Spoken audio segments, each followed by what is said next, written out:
हरे कृष्णा सर्वम कृष्णार्पणमस्तु। प्रभुपाद की जय, गुरु महाराज की जय, राधा പവനപുരേശൻ की जय। ഓം ശ്രീ മാത്രേ നമഃ। ഗുരുവായൂർ മഞ്ജരീസിന്റെ ഗീതാ പഠന ക്ലാസ്സിലേക്ക് എല്ലാവർക്കും സ്വാഗതം. ഹരേ കൃഷ്ണ, ഹരേ കൃഷ്ണ. ഇന്ന് നമ്മുടെ അന്നദാനമൊക്കെ ഉണ്ടായതുകൊണ്ട് കുറച്ച് ബിസി ആയിപ്പോയി. സാരില്ല, എല്ലാം വേണമല്ലോ അല്ലേ ട്രസ്റ്റിലാവുമ്പോൾ. എല്ലാം ഓടി നടന്ന് ചെയ്താലല്ലേ നമുക്കെല്ലാം ശരിയാവൂ, അല്ലെങ്കിൽ ശരിയാവും. എവിടെ പോയി എല്ലാവരും? ഞാൻ ഇന്ന് അന്നദാനമൊക്കെ കൊടുത്ത് ഭയങ്കര ടയർഡ് ആയതുകൊണ്ട് ക്ലാസ് എടുക്കില്ല എന്ന് കരുതിയിട്ട് എല്ലാവരും നേരത്തെ പോയി കിടന്നുറങ്ങാൻ നോക്കുക അല്ലേ? അങ്ങനെ ആരെയും വിടൂല, എല്ലാവരും വേഗം വരും. നമ്മുടെ സ്വതസിദ്ധമായ ഭാഷയിൽ പറഞ്ഞാൽ എല്ലാവരും ഇവിടെ കമോൺ അല്ലേ? മഞ്ജരീസിന്റെ തമാശ കോമഡി ഭാഷയിൽ പറഞ്ഞാൽ എല്ലാവരും ഇവിടെ കമോൺ, ക്ലാസ് സ്റ്റാർട്ട് ചെയ്തു. പിന്നെ എന്താണ് നവരാത്രിയായിട്ട് വിശേഷം?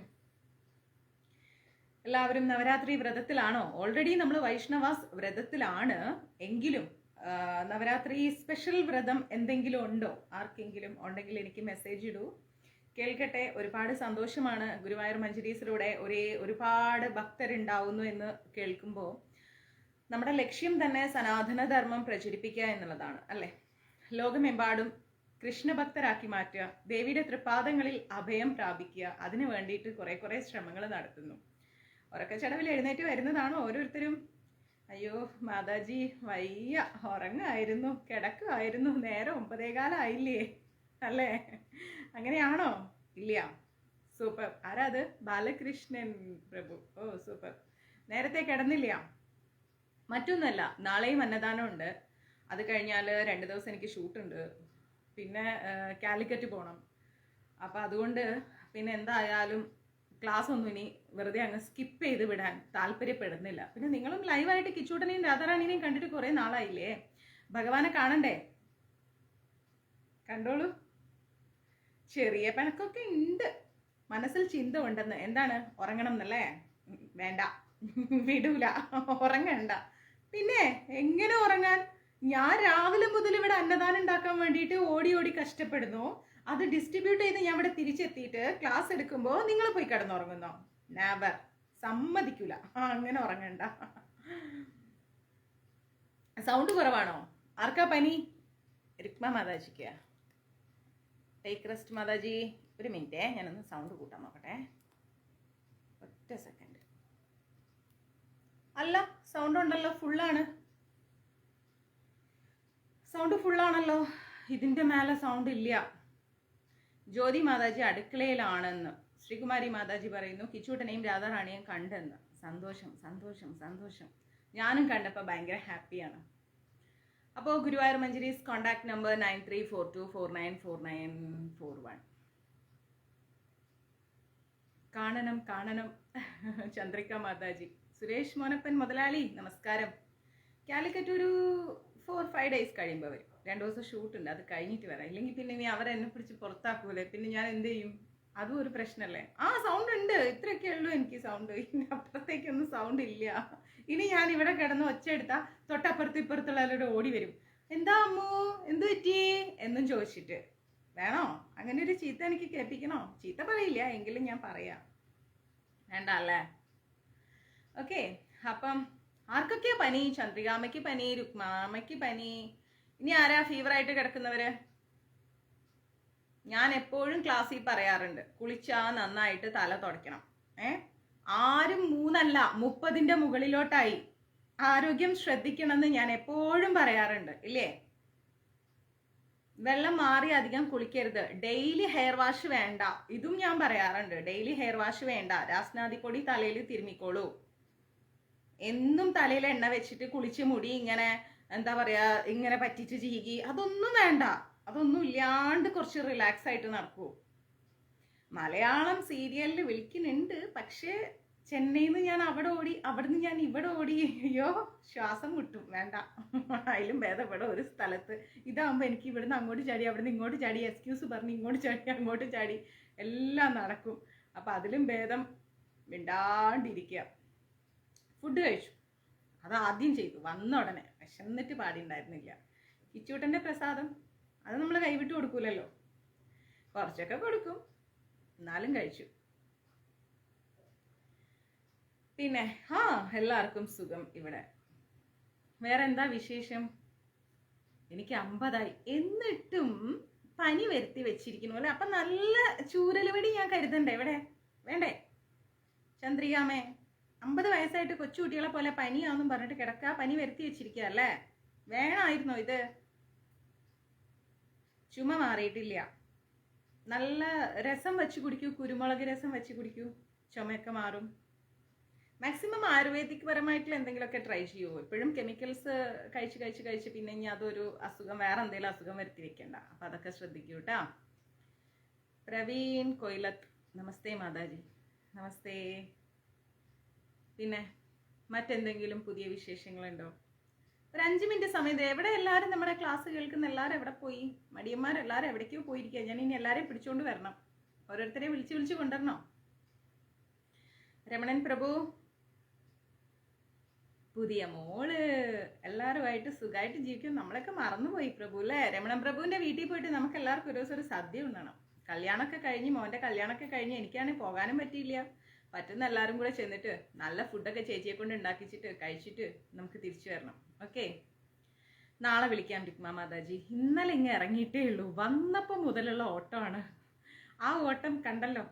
ഇന്ന് അന്നദാനം 109 പേരുടെ ഭക്ഷണം ഉണ്ടാക്കുന്നതിൻ്റെ ഇടയ്ക്ക് ഞാൻ ഫോണും പിടിച്ചിരുന്നാൽ ഒന്നും നടക്കൂല. ഇന്നിപ്പോൾ ക്ലാസ് കഴിഞ്ഞ് ബെഡ് കണ്ടാ മതി ഞാൻ പോയി കിടക്കും, ഉറപ്പായിട്ടും കിടക്കും. ഇവിടെ ബിന്ദുവും ഓൾറെഡി സൈഡായി, ഇനി ഞാനും കൂടെ ഉള്ളൂ സൈഡാവാൻ. 10:30 മണിന്നൊരു സമയത്ത് ഞാൻ കയറി കിടക്കും. എങ്കിലും എനിക്ക് നാളെ ഇതുപോലെ ഉണ്ടാക്കാൻ പറ്റൂല. ത്രിവേണിയമ്മയ്ക്ക് പനിയില്ല, സമാധാനം. ആദ്യം അസുഖം വരുത്തി വെക്കുന്ന ആളാ.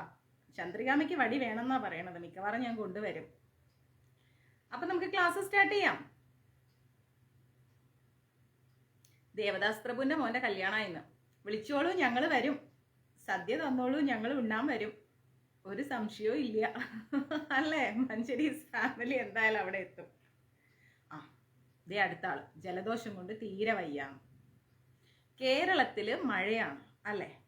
അപ്പോ ഞാൻ എന്നും പറയാറുണ്ട്, കുളിച്ചാൽ നന്നായി തല തുടയ്ക്കണം, തണുത്ത ആഹാരങ്ങളും വെള്ളവും ഉപയോഗിക്കരുത്. അളിയൻ സൈഡായി. അളിയൻ ഇവിടെ ഇങ്ങനെ കിടപ്പുണ്ട് വയ്യാണ്ട്.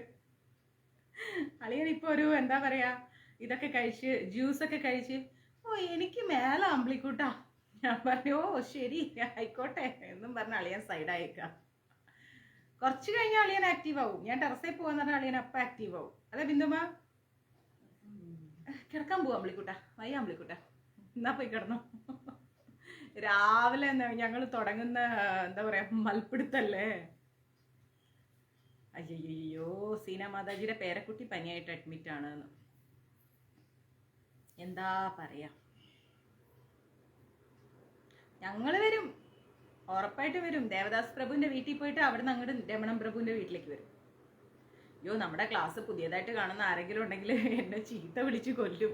ഈ പെണ്ണ് എന്തോന്ന് വന്ന് കഥ പറഞ്ഞുകൊണ്ടിരിക്കണം, ഗീതയല്ലല്ലോ പറയുന്നത് എന്ന് ചിന്തിക്കും. ക്ലാസ് സ്റ്റാർട്ട് ചെയ്യാം നമുക്ക്. ഓക്കെ, മാക്സിമം ക്ലാസ് ഷെയർ ചെയ്യണം കേട്ടോ. ഗുരുവായൂർ മഞ്ജരീസിന്റെ കോൺടാക്ട് നമ്പർ 9342494941. ഗുരുവായൂർ മഞ്ജരീസിന്റെ വാട്സ്ആപ്പ് ഗ്രൂപ്പിലേക്ക് ആഡ് ആവാൻ താല്പര്യമുള്ളവർ മഞ്ജരീസിന്റെ ഈ വാട്സ്ആപ്പ് നമ്പറിലേക്ക് ഒരു മെസ്സേജ് തരിക. ഫേസ്ബുക്ക് യൂസ് ചെയ്യുന്നുണ്ടെങ്കിൽ ഫേസ്ബുക്ക് യൂസ് ചെയ്യുന്നുണ്ടെന്നും പറഞ്ഞുകൊണ്ട് നിങ്ങളുടെ വാട്സ്ആപ്പ് നമ്പർ പേര് പ്രത്യേകം ടൈപ്പ് ചെയ്തിടുക. ഓക്കെ, പിന്നെ യൂട്യൂബ് ആണ് യൂസ് ചെയ്യുന്നതെങ്കിൽ യൂട്യൂബ് ആണ് യൂസ് ചെയ്യുന്നതെന്ന് പറഞ്ഞുകൊണ്ട് പ്രത്യേകം നമ്പർ, വാട്സ്ആപ്പ് നമ്പർ ടൈപ്പ് ചെയ്ത് തരിക. മെയിൽസിനും ഫീമെയിൽസിനും നമുക്ക് വേറെ വേറെ ഗ്രൂപ്പുകളാണ് പോകുന്നത്. ഗ്രൂപ്പിൽ വരുന്ന പ്രഭാത മഞ്ജരി, ക്ഷേത്രമഞ്ജരി, ജ്ഞാനമഞ്ജരി, മഹാത്മ്യമഞ്ജരി, നവരാത്രി സ്പെഷ്യൽ, ഗുരുമഞ്ജരി, ഗാനമഞ്ജരി, ആയുർമഞ്ജരി, ഇതെല്ലാം മാക്സിമം ഷെയർ ചെയ്യണം. മാക്സിമം ഷെയർ ചെയ്യാനാണ് ഗ്രൂപ്പിൽ ഇട്ട് തരുന്നത്. ഷെയറിങ് കുറവാണെങ്കിൽ ഗ്രൂപ്പിൽ ഓരോരോ മഞ്ജരികളായിട്ട് മിസ്സായിക്കൊണ്ടിരിക്കും. വേണോ? ഇപ്പൊ പറഞ്ഞോ, വേണോ? കുറക്കണോ? മഞ്ജരീസിന്റെ കഥ പറച്ചിലുകൾ കുറക്കണോ? അല്ലെങ്കിൽ കുറേ ജ്ഞാനം നൽകുന്ന ജ്ഞാനമഞ്ജരി പറയാൻ മറന്നുപോയി. ജ്ഞാനം നൽകുന്ന മഞ്ജരീസിന്റെ അവയർനെസ് ആയിരിക്കുന്നതെല്ലാം കുറയ്ക്കണോ? വേണേ ഇപ്പൊ പറഞ്ഞു, ഞാൻ കുറച്ചേക്കാം. നാളെ മുതൽ പോസ്റ്റ് ചെയ്യുന്നില്ല. വേണ്ട, കുറയ്ക്കണ്ട. ആരെങ്കിലും റിപ്ലൈ പറയേ, അപ്പോഴേ ഞാൻ നാളെ പോസ്റ്റ് ചെയ്യണോ വേണ്ടേന്നുള്ളത് ഇന്ന് രാത്രി എഴുതി വെക്കൂ.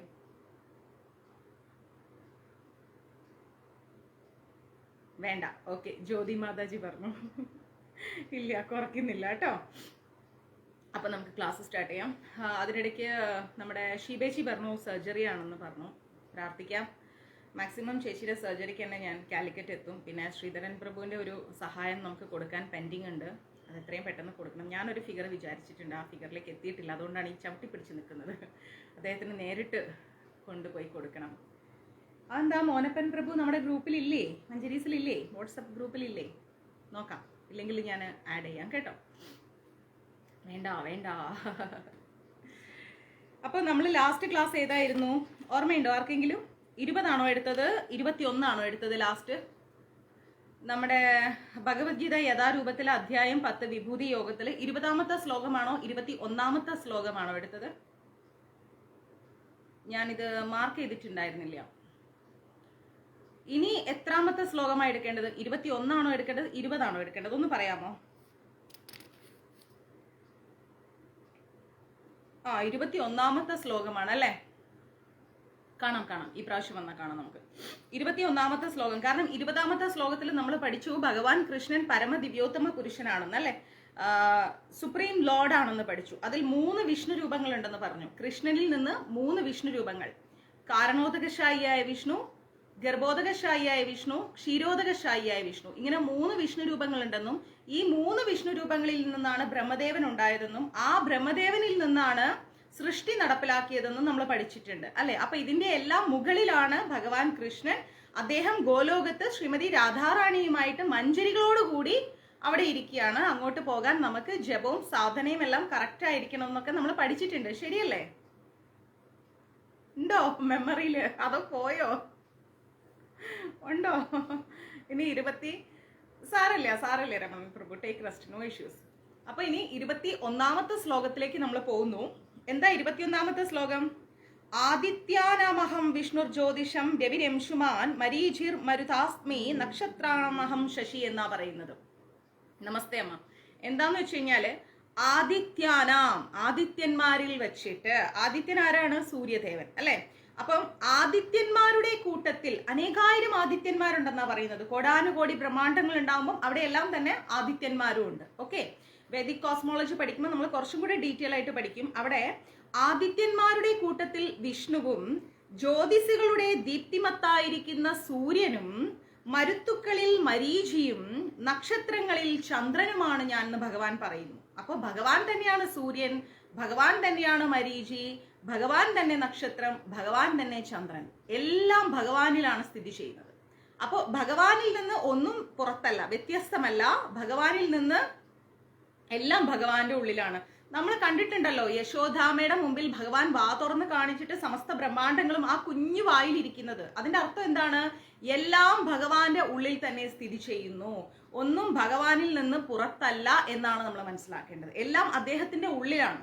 ലാസ്റ്റ് ഈ 4 യുഗങ്ങൾ അവസാനിക്കുമ്പോൾ ഭഗവാൻ എല്ലാം പ്രളയജലത്തിൽ മുക്കിക്കഴിഞ്ഞാലും എല്ലാം അദ്ദേഹത്തിന്റെ ഉള്ളിലാണ് സ്ഥിതി ചെയ്യുന്നത്.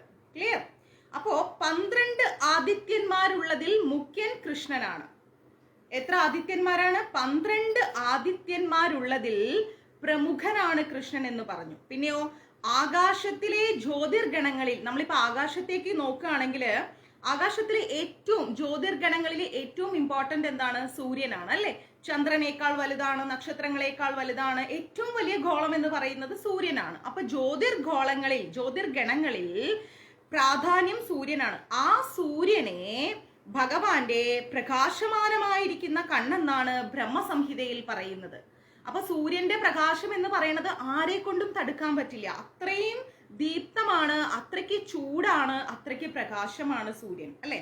അപ്പം ആ സൂര്യൻ എന്ന് പറയുന്നത് ഭഗവാന്റെ കണ്ണാണ് എന്ന് ബ്രഹ്മസംഹിതയിൽ പറയുന്നുണ്ട്. അതുകൊണ്ടാ പറയുന്നത് ആദിത്യാനാമഹം വിഷ്ണുർ ജ്യോതിഷാം രവിരംശുമാൻ മരീചിർ മരുതാസ്മി നക്ഷത്രാണാമഹം ശശി എന്ന് പറയുന്നു. ശശി എന്ന് പറഞ്ഞാൽ എന്താന്ന് എല്ലാവർക്കും അറിയാലോ. അപ്പോ നക്ഷത്രങ്ങളാവട്ടെ, ചന്ദ്രനാവട്ടെ, സൂര്യനാവട്ടെ, ഇതെല്ലാം ഭഗവാൻ തന്നെയാണ്. ഭഗവാനിൽ നിന്ന് ഇതൊന്നും വ്യത്യസ്തമല്ല എന്നാണ് ഇവിടെ പറയുന്നത്. അപ്പോ അന്തരീക്ഷചാരിയായി 50 വിധം മരുത്തുക്കൾ, അതായത് വായു വിശേഷങ്ങളെയാണ് മരുത്തുക്കൾ എന്ന് പറയുന്നത്. അതുണ്ട്. അവർക്ക് അധിപനായിരിക്കുന്ന ദേവതയാണ് മരീചി എന്ന് പറയുന്നത്. അപ്പോ ഈ മരീചിയെ പോലും ആര് പ്രതിനിധീകരിക്കുന്നു? ഭഗവാൻ പ്രതിനിധീകരിക്കുന്നു. അപ്പൊ ഭഗവാൻ എത്ര ദ സുപ്രീം ലോർഡ് എന്ന് പറയുന്നത് കൃഷ്ണയാണ്. കൃഷ്ണനേക്കാൾ മുകളിലായിട്ട് ഒരു ദേവനും ഇല്ല എന്ന് നമ്മൾ മനസ്സിലാക്കുക. പരമ ദിവ്യോത്തമ പുരുഷനായിരിക്കുന്ന അഖില കോടി ബ്രഹ്മാണ്ഡ നായകനായിരിക്കുന്ന ആ കൃഷ്ണനെ നമ്മൾ പ്രാർത്ഥിക്കുകയാണെങ്കിൽ, ആ ഭഗവാന്റെ തൃപാദങ്ങളിൽ നമ്മൾ നമസ്കരിക്കുകയാണെങ്കിൽ 33 ദേവഗണങ്ങളും നമ്മളിൽ പ്രസാദിക്കും. ക്ലിയർ? രാത്രി കാലങ്ങളില് തിളങ്ങി കാണുന്ന നക്ഷത്രങ്ങളില് ഏറ്റവും ഇമ്പോർട്ടന്റ് ഏതാണ്? നമ്മളെ കണ്ണിൽ പെട്ടെന്ന് പെടുന്നത് ഏതാണ്? ഏത് നക്ഷത്രമായിരിക്കും? ചന്ദ്രൻ അല്ലെ? നക്ഷത്രങ്ങളുടെ ഒരു ഗണസമൂഹത്തിലേക്ക് നമ്മൾ നോക്കുമ്പോൾ വലുതായിട്ട് നമ്മുടെ കണ്ണിൽ കാണുന്നത് ഏതാണ്? ചന്ദ്രനാണ്. അപ്പോ അതിനാൽ ചന്ദ്രൻ കൃഷ്ണനെ പ്രതിനിധീകരിക്കുന്നു. ആ ചന്ദ്രനും കൃഷ്ണനെയാണ് പ്രതിനിധീകരിക്കുന്നത്, സൂര്യനും കൃഷ്ണനെയാണ് പ്രതിനിധീകരിക്കുന്നത്. ആ വായു വിശേഷങ്ങൾ നോക്കുകയാണെങ്കിൽ മരീചിയും കൃഷ്ണനെയാണ് പ്രതിനിധീകരിക്കുന്നത്. ആലോചിച്ച് നോക്കൂ. അപ്പൊ ഈ ശ്ലോകത്തിൽ നമ്മൾ മനസ്സിലാക്കണം, ആകാശത്തിൽ തിളങ്ങി നിൽക്കുന്ന നക്ഷത്രങ്ങളെല്ലാം തന്നെ സൂര്യപ്രകാശത്തെ പ്രതിഫലിപ്പിക്കുന്നുണ്ട്. അപ്പോ പ്രപഞ്ചത്തിൽ അനേകം സൂര്യന്മാരുണ്ടെന്ന സിദ്ധാന്തം വേദസമ്മതമല്ല. പക്ഷെ സൂര്യൻ ഒന്ന് മാത്രം, സൂര്യപ്രകാശത്തിന്റെ പ്രതിഫലനം കൊണ്ട് ചന്ദ്രൻ തിളങ്ങുന്നു. അതായത് സൂര്യനിൽ നിന്നുള്ള ആ ഒരു ലൈറ്റ്, അതിന്റെ റിഫ്ലക്ഷൻ കൊണ്ട് ചന്ദ്രൻ തിളങ്ങുന്നു.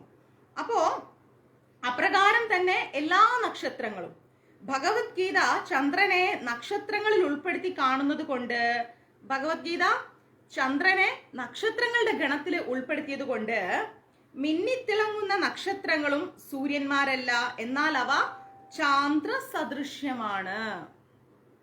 നക്ഷത്രങ്ങളൊക്കെ നമ്മൾ സൂര്യനായിട്ട് കാണോ? ഇല്ല, ചന്ദ്രനെ ചന്ദ്ര സദൃശ്യമാണെന്നാണ് പറയുന്നത്. അപ്പൊ അങ്ങനെ നോക്കുമ്പോ ഒറ്റ വാക്കിൽ പറഞ്ഞാല്, ആ എത്തിയമ്മ, ഞാൻ ഇവിടെ ചെന്നൈയിലുണ്ടെങ്കിൽ എന്റെ ബാക്കിൽ കിച്ചൂട്ടുണ്ടാവും. കിച്ചൂട്ടിന്റെ പാദങ്ങൾക്ക് കീഴെ ഞാൻ ഉണ്ടാവും. ക്ലാസ് എടുക്കുമ്പോൾ കിച്ചൂട്ടിനെ മുമ്പിൽ വെക്കാൻ പറ്റൂലല്ലോ, അതിനുള്ള സൗകര്യം ഇവിടെ ഇല്ല. ഞാൻ ഇവിടെ കിച്ചൂട്ടിന്റെ അടുത്തല്ല എങ്കിൽ മനസ്സിലാക്കിക്കോ ഞാൻ ചെന്നൈയിലല്ല എന്ന്. ഓക്കെ, അപ്പോ നമ്മൾ മനസ്സിലാക്കുക, സമസ്തവും ഭഗവാനിലാണ്. ഭഗവാനിൽ നിന്ന് വേർപെട്ടിട്ട് ഒന്നുമില്ല. ചന്ദ്രനും സൂര്യനും നക്ഷത്രങ്ങളും എന്താ പറയാ 84 ദശലക്ഷം ജീവി വർഗങ്ങളും എല്ലാം ഭഗവാനെയാണ് പ്രതിനിധീകരിക്കുന്നത്. ആ ഗുരുവായൂരപ്പനെ നമ്മൾ മനസ്സിലാക്കാൻ ശ്രമിച്ചാൽ നമ്മുടെ ഈ ജന്മം തന്നെ സഫലമായി. കൂടുതലൊന്നും നമ്മൾ അറിയാനോ അല്ലെങ്കിൽ അന്വേഷിക്കാനോ ഒന്നിനും പോണ്ട, ഭഗവാനെ ഒന്ന് മനസ്സിലാക്കാൻ ശ്രമിച്ചാൽ മതി. നമ്മുടെ ലൈഫിൽ എന്തും നടന്നോട്ടെ, എങ്ങനെ വേണമെങ്കിലും സംഭവിച്ചോട്ടെ, അതൊന്നും നമ്മൾ വറി ചെയ്യണ്ട. കാരണം എന്താ?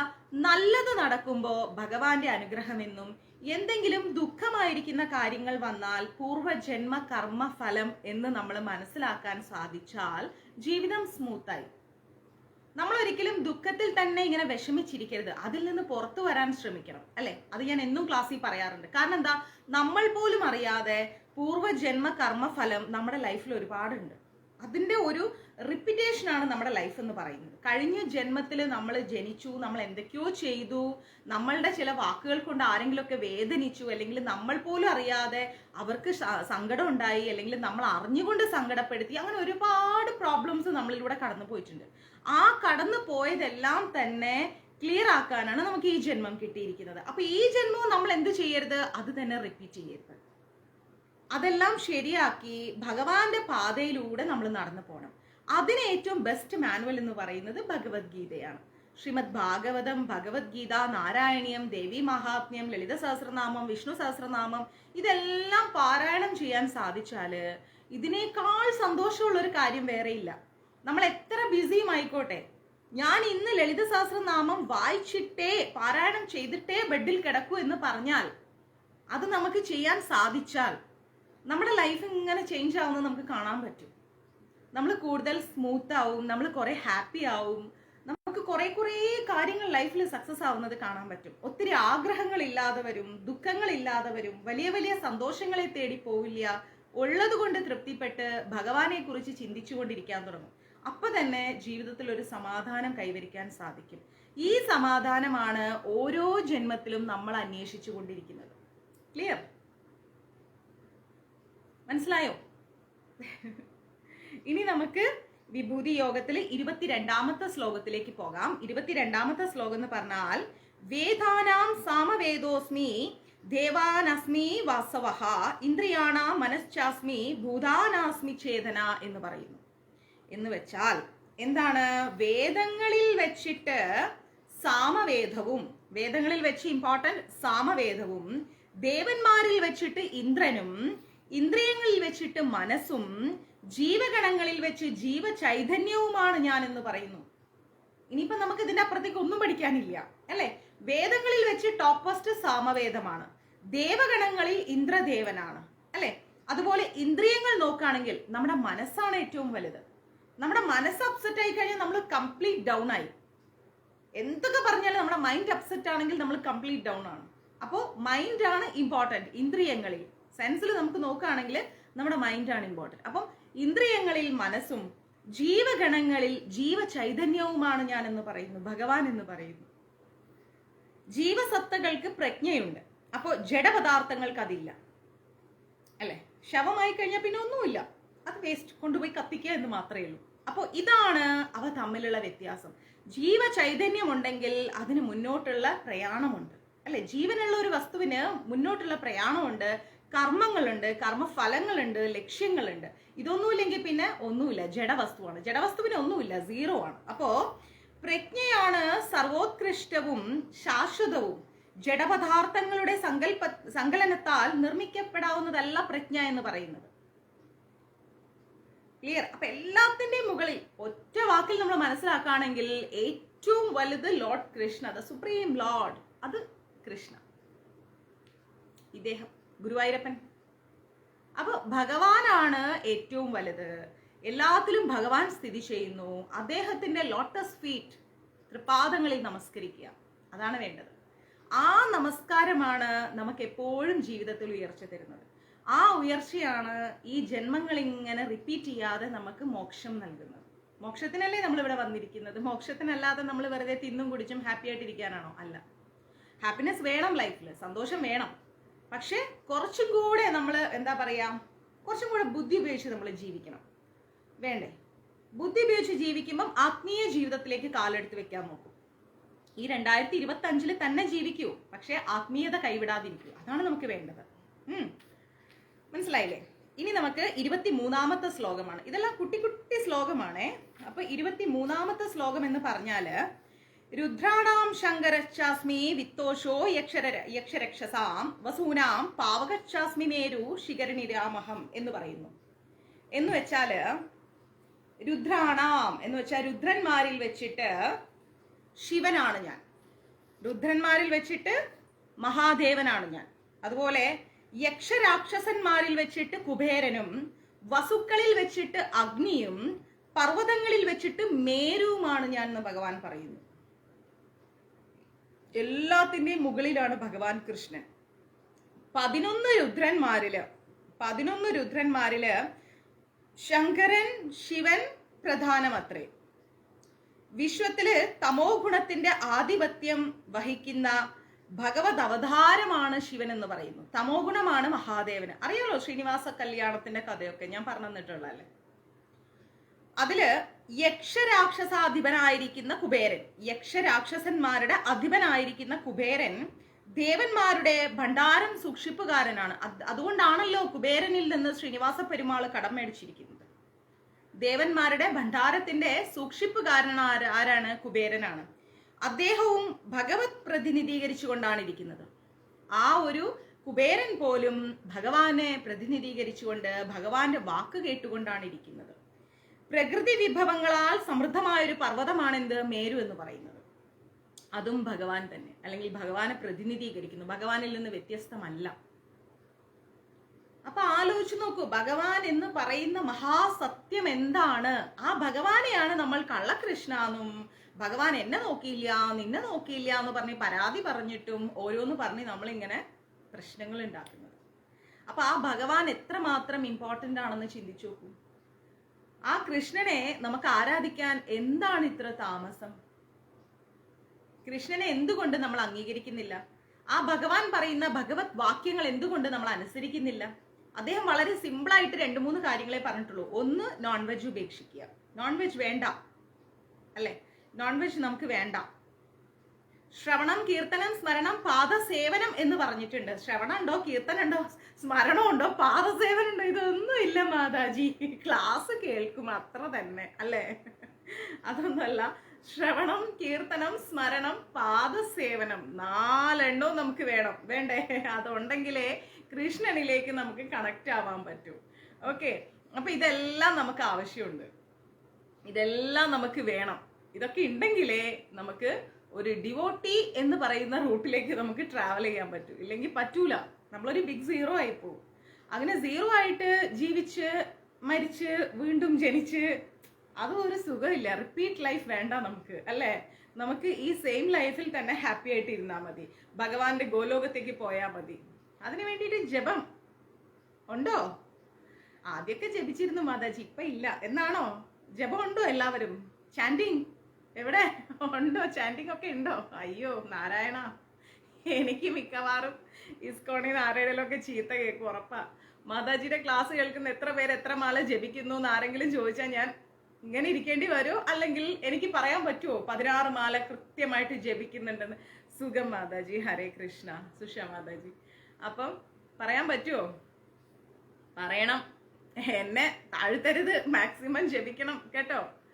അപ്പൊ അങ്ങനെ ഇനി നമ്മൾ പഠിക്കുന്നത് 24ാമത്തെ ശ്ലോകമാണ്. 24ാമത്തെ ശ്ലോകം എന്ന് പറഞ്ഞാൽ പുരോധസാംശമുഖ്യാം മാം വിധി പാർത്ത ബൃഹസ്പതിയും സേനാനിനാമഹം സ്കന്ദ സമരാസ്മി സാഗര എന്ന് പറയുന്നുണ്ട്. എന്ന് വെച്ചാൽ, ഹേ അർജുന, ഭഗവാൻ പറയുന്നു, അർജുന, പുരോഹിതന്മാരിൽ വെച്ചിട്ട് പ്രധാനിയായിരിക്കുന്ന ബൃഹസ്പതിയും, പുരോഹിതന്മാരിൽ വെച്ചിട്ട് ഏറ്റവും ഇമ്പോർട്ടന്റ് ആരാണ്? ബൃഹസ്പതിയാണ്. അപ്പൊ ആ ബൃഹസ്പതിയും സേനാധിപന്മാരിൽ വെച്ചിട്ട് കാർത്തികേയനുമാണ് ഞാനെന്ന് പറയുന്നു. പഴനിമല മുരുകനെയാണ് നമ്മൾ കാർത്തികേയ എന്ന് വിളിക്കുന്നത്, അല്ലെ? അപ്പം ആ പുരോഹിതന്മാരിൽ വെച്ചിട്ട് പ്രധാനിയായിരിക്കുന്ന ബൃഹസ്പതിയും സേനാധിപന്മാരിൽ വെച്ചിട്ട് ഇമ്പോർട്ടന്റ് ആയിരിക്കുന്ന കാർത്തികേയനുമാണ് ഇന്ന് ഞാൻ.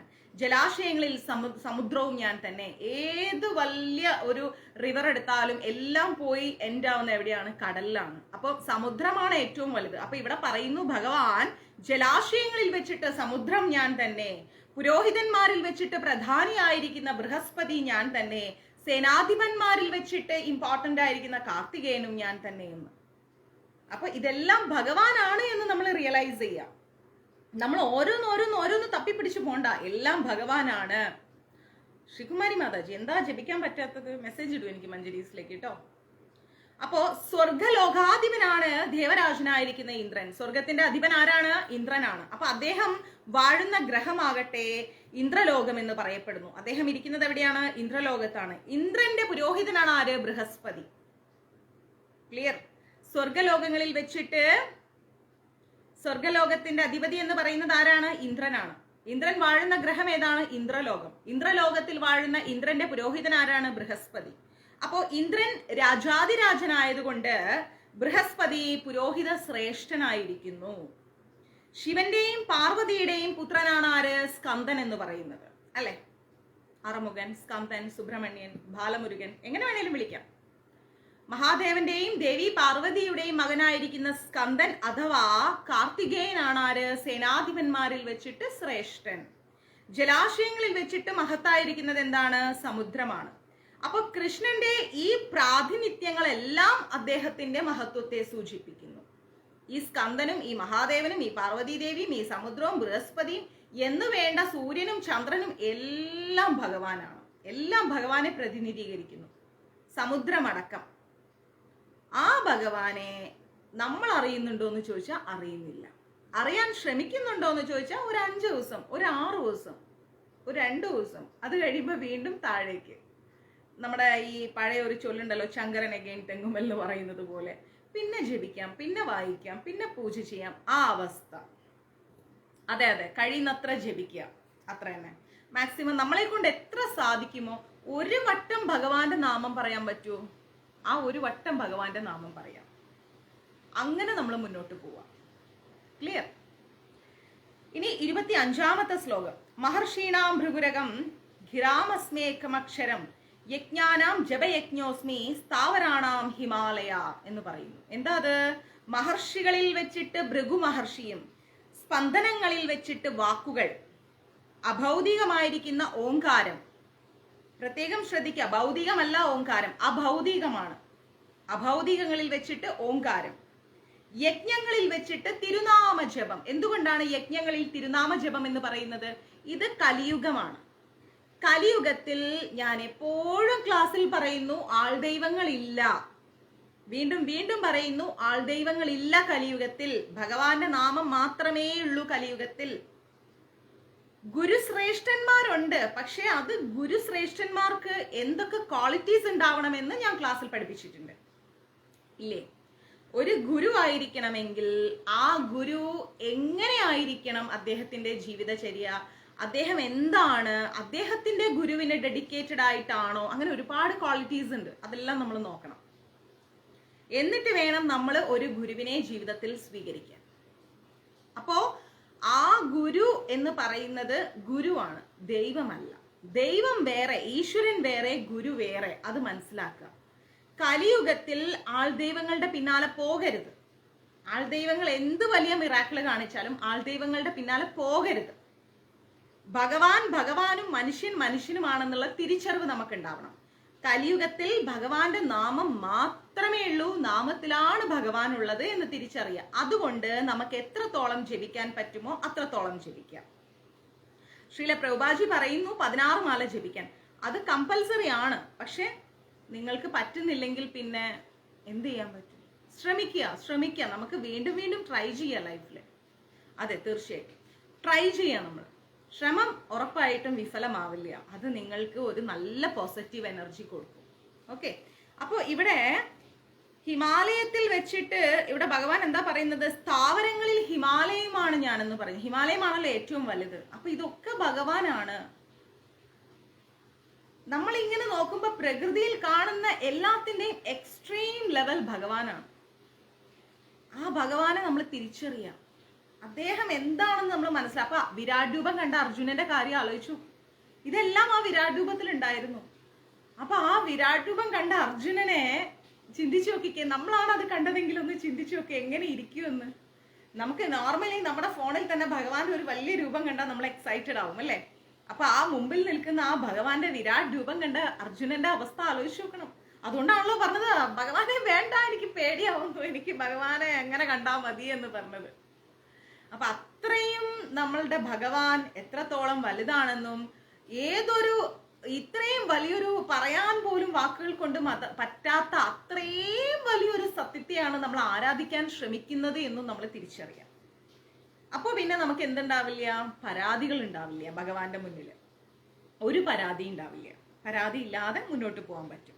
അപ്പൊ പ്രപഞ്ചത്തിലെ ആദ്യ ജീവാത്മാവായിരിക്കുന്ന ബ്രഹ്മാവ് വിവിധ വർഗങ്ങളിൽപ്പെട്ട ഒരുപാട് ജീവജാലങ്ങളെ സൃഷ്ടിച്ചിട്ടുണ്ട്. ഒരുപാട് പുത്രന്മാരെയും അദ്ദേഹം സൃഷ്ടിച്ചിട്ടുണ്ട്. ഇവരില് ഏറ്റവും പ്രഭാവശാലിയായിരിക്കുന്ന ഋഷിയാണ് ആര്? ഭൃഗുമുനി. ഓക്കെ, അതെ, കോവിഡ് കാലത്ത് ഒരു ദൈവങ്ങളെയും കണ്ടില്ല നമ്മൾ ആരും. അപ്പോ ഇവരില്, ഈ മുനിമാരില് ഏറ്റവും പ്രഭാവശാലിയാണ് ആര്? ഭൃഗുമുനി. മറന്നു പോകരുത് കേട്ടോ. ബ്രഹ്മദേവൻ, ഞാനാണെങ്കിൽ ബോധം പോകുന്നു സത്യം. അപ്പോ എല്ലാവരും ബോധം പോകും ഭഗവാനെ കണ്ട. അപ്പോ ബ്രഹ്മദേവൻ ഒരുപാട് സൃഷ്ടി നടത്തിയിട്ടുണ്ട്, ഒരുപാട് പുത്രന്മാർക്കും ജന്മം കൊടുത്തിട്ടുണ്ട്. അപ്പൊ ഈ പുത്രന്മാർക്ക് ജന്മം കൊടുത്തതില് ഏറ്റവും പ്രഭാവശാലിയായിരിക്കുന്ന ഒരു മഹർഷിയാണ് ആര്? ഭൃഗുമുനി എന്ന് പറയുന്നത്. ഓക്കെ, ആധ്യാത്മിക സ്പന്ദനങ്ങളില് ഓംകാരം കൃഷ്ണന്റെ പ്രാതിനിധ്യം വഹിക്കുന്നു. ഓംകാരം എന്ന് പറഞ്ഞാലും ഭഗവാൻ തന്നെയാണ്.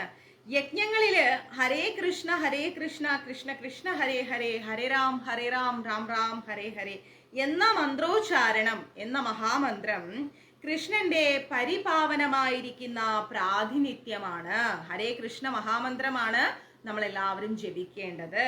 ചില യജ്ഞങ്ങളിൽ ജന്തുഹിംസ പതിവുണ്ട്. ചില യജ്ഞം നടത്തുമ്പോൾ ജന്തുക്കളെയൊക്കെ ഇങ്ങനെ അറുത്ത് കൊടുക്കാറുണ്ട് എന്നാണ് പറയുന്നത്. ഈ ജപയജ്ഞത്തിലാകട്ടെ ഹിംസയുടെ പ്രശ്നമേ ഇല്ല. ഏതിലാണ്? ഭഗവാന്റെ. ഒരു മിനിറ്റ്, ഒരു കോള് വരുന്നു, ഞാൻ കട്ട് ചെയ്തിട്ട് വരാം. നിങ്ങൾ ലൈവ് കട്ട് ചെയ്യണ്ട.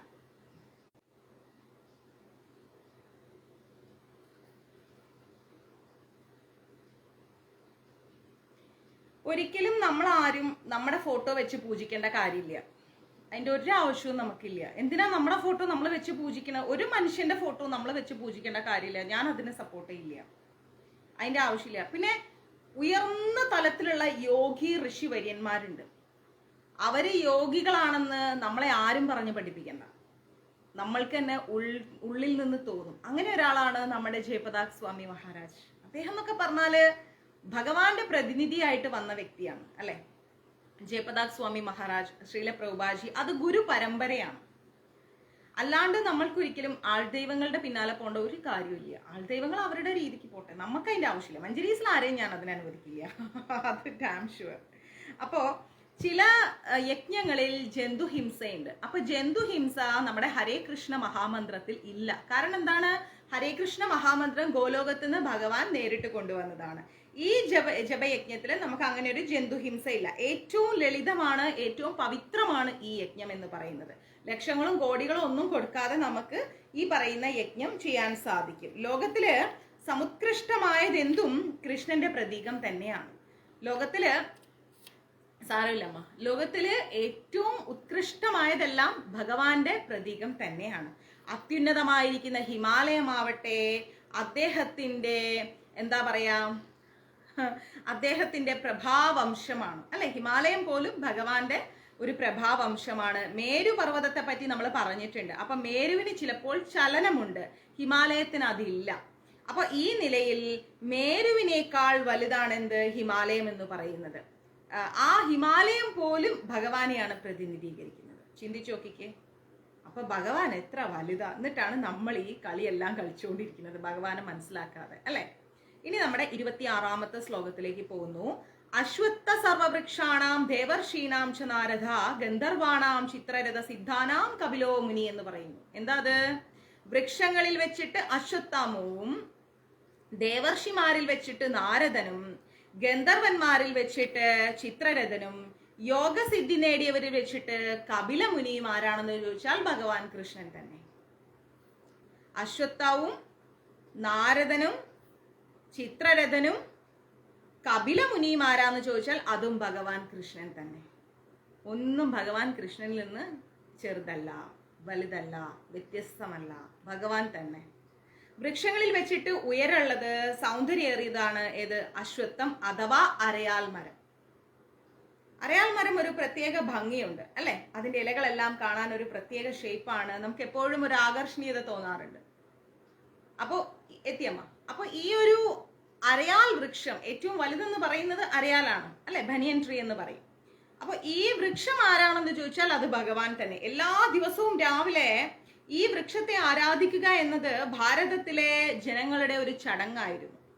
ഇന്നിപ്പോ അതുണ്ടോന്ന് എനിക്ക് അറിയില്ല, കുറെ പേരൊക്കെ ചെയ്യുന്നത് കാണാം. നമുക്ക് അതിനൊരു പ്രത്യേക മന്ത്രങ്ങളൊക്കെ ഉണ്ട്. അരയാൽ വൃക്ഷത്തിന്റെ പ്രാധാന്യത്തെ കുറിച്ചുള്ള ഒരു അവയർനെസ് ആയിട്ടുള്ള ഒരു കോട്സ് ഞാൻ ഇപ്പോ ജ്ഞാനമഞ്ജരിയിൽ നിങ്ങൾക്ക് കുറച്ച് കഴിയുമ്പം രേഖാമ ഇട്ട് തരും. അപ്പം അരയാൽ വൃക്ഷത്തെ പ്രദക്ഷിണം ചെയ്തുകൊണ്ട്, മന്ത്രോച്ചാരണത്തോടു കൂടി പ്രദക്ഷിണം ചെയ്തുകൊണ്ട് പോകുന്ന ഒരു ചടങ്ങ് ഭാരതത്തിൽ എല്ലാവർക്കും ഉണ്ടായിരുന്നു. ദേവർഷിയായിരിക്കുന്ന നാരദനെയും ലോകത്തിലെ ഉത്തമ ഭക്തൻ എന്ന നിലയിൽ ആരാധിക്കുന്നുണ്ട്. ഏറ്റവും ഉത്തമ ഭക്തൻ എന്ന് പറഞ്ഞാൽ ആരാണ്? ദേവർഷി നാരദനാണ്. അദ്ദേഹത്തെയും ആരാധിക്കുന്നുണ്ട്. അദ്ദേഹം ഭക്തൻ എന്ന നിലയിൽ കൃഷ്ണന്റെ പ്രതിനിധിയാണ്. കൃഷ്ണൻ എവിടെ സ്ഥിതി ചെയ്യുന്നു വെച്ചാൽ ഭഗവാൻ സ്ഥിതി ചെയ്യുന്നത് ഭക്തന്റെ ഹൃദയത്തിലാണ്. അപ്പൊ ആ ഭക്തനെ പോലും, നാരദനെ പോലും ആരാധിക്കുന്ന ഒരു രീതി ഭാരതത്തിലെ ജനങ്ങൾക്കുണ്ട്. ദിവ്യ ഗായകന്മാരുടെ ഗന്ധർവ ലോകം അവരിൽ ശ്രേഷ്ഠൻ ആരാണ്? ഗന്ധർവ ലോകത്തിൽ അവരുടെ ശ്രേഷ്ഠൻ എന്ന് പറയുന്നത് ചിത്രരഥനാണ്.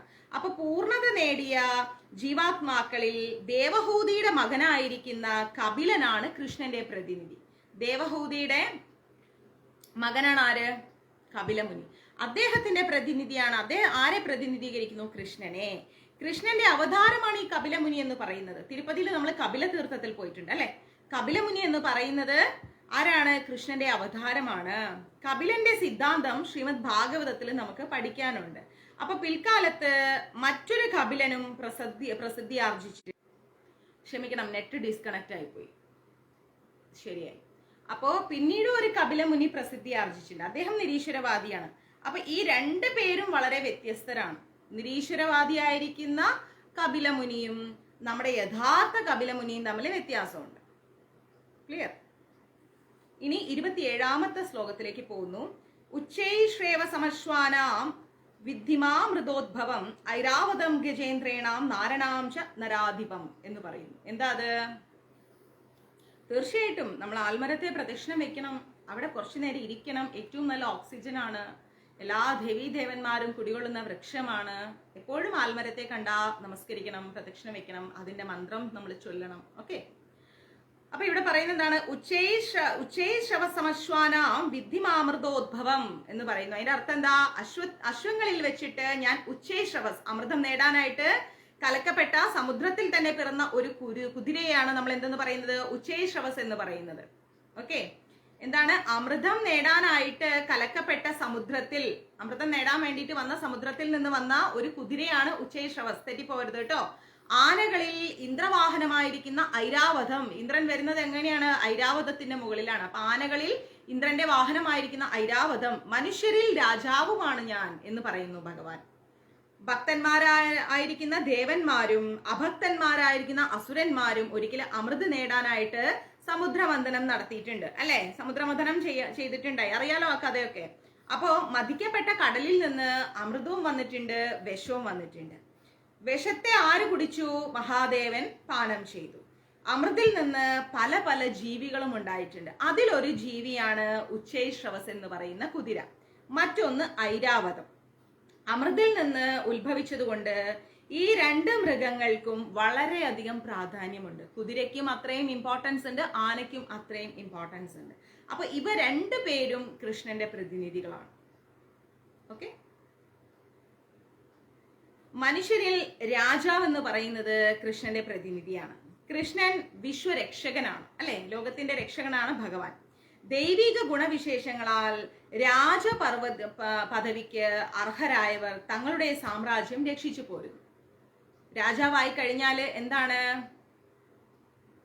രാജാവായി കഴിഞ്ഞാല് അവരവരുടെ രാജ്യത്തെ രക്ഷിക്കുന്നുണ്ട്. യുധിഷ്ഠിര മഹാരാജാവ്, പരീക്ഷിത്ത് മഹാരാജാവ്, ശ്രീരാമസ്വാമി മുതലായ രാജാക്കന്മാര് എപ്പോഴും പ്രജാക്ഷേമത്തെ മുൻനിർത്തിക്കൊണ്ടാണ് രാജ്യഭരണം നടത്തിയിരുന്നത്, അല്ലെ? അപ്പൊ അതുകൊണ്ട് തന്നെ വൈദിക സാഹിത്യം ഈശ്വരന്റെ പ്രതിനിധീകരിച്ചുകൊണ്ടുള്ള വ്യക്തികളായിട്ടാണ് രാജാക്കന്മാരെ കണ്ടിരുന്നത്. ഇന്ന് ധാർമ്മിക പ്രമാണങ്ങൾ ക്ഷയിച്ചു പോയതുകൊണ്ട്, ധർമ്മം നശിച്ചതുകൊണ്ട് രാജാധികാരം ലുപ്തപ്രായമായി തീർന്നു. രാജാധികാരം എല്ലാം ഒരു തരം വേറെ ലെവലിലേക്ക് പോയി. മുൻകാലങ്ങളിൽ നീതിമാന്മാരായിരിക്കുന്ന രാജാക്കന്മാർ ഒരുപാടുണ്ടായിരുന്നു. അവരുടെ ഭരണത്തിന്റെ കീഴില് ഒരുപാട് നല്ല നല്ല വ്യക്തികൾ ഉണ്ടായിരുന്നു. പ്രജകളെല്ലാം സന്തോഷവാന്മാരായിരുന്നു. ഇന്നിപ്പോ നമുക്ക് അതൊന്നും പറയാൻ പറ്റില്ല. കാലം കലിയുഗമാണ്. ഓക്കെ, ധർമ്മത്തിന് ച്യുതി സംഭവിച്ചു, നാശം സംഭവിച്ചു കൊണ്ടിരിക്കുകയാണ് കലിയുഗത്തില്. ഇനിയും പോകെ പോയാല് ഒരുപാട് നാശം സംഭവിക്കും. ക്ലിയർ? ഇനി 28ാമത്തെ ശ്ലോകമാണ്. ആയുധാനാമഹം വജ്രം ധേനുനാസ്മി കാമതു പ്രജന്നാശ്മി കന്ധർപ്പ സർപ്പാണാസ്മി വാസുകി എന്ന് പറയും. എന്താ അത്? ആയുധങ്ങളിൽ വെച്ചിട്ട് വജ്രം, ഇടിമിന്നൽ എന്ന് വേണമെങ്കിൽ പറയാം, വജ്രവും. പശുക്കളിൽ വെച്ചിട്ട് സുരഭി പശുവും. ജനനഹേതുക്കളിൽ വെച്ചിട്ട് കാമദേവനും. സർപ്പങ്ങളിൽ വെച്ചിട്ട് വാസുകിയും. ആരാണെന്ന് ചോദിച്ചാൽ അത് കൃഷ്ണൻ തന്നെയാണ്. ഭഗവാന്റെ ശക്തിയുടെ പ്രതീകമാണ് ആയുധങ്ങളിൽ വെച്ചിട്ടുള്ള ഏറ്റവും വലിയ ആയുധമായിരിക്കുന്ന വജ്രായുധം. പരമവ്യോമത്തിലുള്ള കൃഷ്ണലോകത്തില് എപ്പോഴും പാൽ ചുരത്തുന്ന പശുക്കളുണ്ട് ഗോലോകത്തില്. അതില് എല്ലാവർക്കും വേണ്ട പാല് ചുരത്തി കൊടുക്കുന്നുണ്ട്. ക്ഷമിക്കണം, പുറത്ത് മഴയായതുകൊണ്ടാണ് നെറ്റ് ഇടയ്ക്കിടയ്ക്ക് കട്ടാവുന്നത്. സാരമില്ല, ക്ഷമിക്കുക കേട്ടോ. അപ്പോ നമുക്ക് ഈ ഭൗതിക ലോകത്തില് അങ്ങനത്തെ പശുക്കളൊന്നുമില്ല. സുരഭി എന്ന് പേരുള്ള ആ പശുക്കള് എവിടെയാണുള്ളത്? കൃഷ്ണലോകത്തിൽ മാത്രമേ ഉള്ളൂ, ഇവിടെ ഇല്ല. ഭഗവാന് അത്തരത്തിലുള്ള അനേകം പശുക്കളുണ്ട്, ഒരുപാട് പശുക്കളുണ്ട്. ഈ സുരഭി പശുക്കളെയാണ് ഭഗവാൻ മേയിച്ചുകൊണ്ട് നടക്കുന്നത്. സത്പുത്രോത്പത്തിക്ക് ആവശ്യമായിരിക്കുന്ന ലൈംഗിക തൃഷ്ണയത്രേ കന്ധർപ്പൻ എന്ന് പറയുന്നത്. ഈ കന്ധർപ്പനും കൃഷ്ണനെയാണ് പ്രതിനിധീകരിക്കുന്നത്. കേവലം ഇന്ദ്രിയ സുഖത്തിനായി ചെയ്യപ്പെടുന്ന സംഭോഗത്തിന് കൃഷ്ണന്റെ പ്രാധാന്യമില്ല. നമ്മൾ അതിലേക്ക് ഡീറ്റെയിൽ ആയിട്ട് പോകണ്ട, നിങ്ങളെല്ലാം അഡൽസ് ആണ്, നിങ്ങൾക്ക് കാര്യം മനസ്സിലാവും. നമ്മൾ പുത്രോത്പാദനത്തിന് വേണ്ടി, കുട്ടികൾ ഉണ്ടാവാൻ വേണ്ടി മാത്രമുള്ള ആ ഒരു ജീവിതത്തിലാണ് ഭഗവാൻ കുടികൊള്ളുന്നത്. അല്ലാതെയുള്ള മോശമായിരിക്കുന്ന ആ ഒരു കാര്യങ്ങളിലൊന്നും ഭഗവാൻ കുടികൊള്ളുന്നില്ല എന്ന് പറയുന്നു. ക്ലിയർ? ഇനി 29ാമത്തെ ശ്ലോകമാണ്. അനന്തച്ചാസ്മി നാഘാനാം വരുണോ യഥാസാമഹം പിതൃണാമര്യഹാചാസ്മി യമ സംയഥാമഹം എന്ന് പറയും. എന്താ അത്? അനേക ഫണങ്ങളോടുകൂടിയുള്ള നാഗങ്ങളിൽ അനന്തനാണ് ഞാൻ. ഒരുപാട് ഫണങ്ങളോടുകൂടിയുള്ള നാഗങ്ങളില് ഭഗവാൻ ആരാന്ന് ചോദിച്ചാൽ അനന്തനാണ്. ജലജീവികളിൽ വരുണനാണ്. പിതൃക്കളിൽ ആര്യമാവാണ്. ശിക്ഷകരിൽ മൃത്യുദേവനായിരിക്കുന്ന യമനാണ്. എല്ലാം ഭഗവാൻ തന്നെയാണ്. ഭഗവാൻ ഇല്ലാതെ ഒന്നുമില്ല. എല്ലാം ഭഗവാന്റെ വ്യത്യസ്ത വ്യത്യസ്ത വ്യത്യസ്ത ശക്തികളാണ്. വിഭൂതികൾ എന്ന് നമ്മൾ പഠിച്ചിട്ടുണ്ടല്ലോ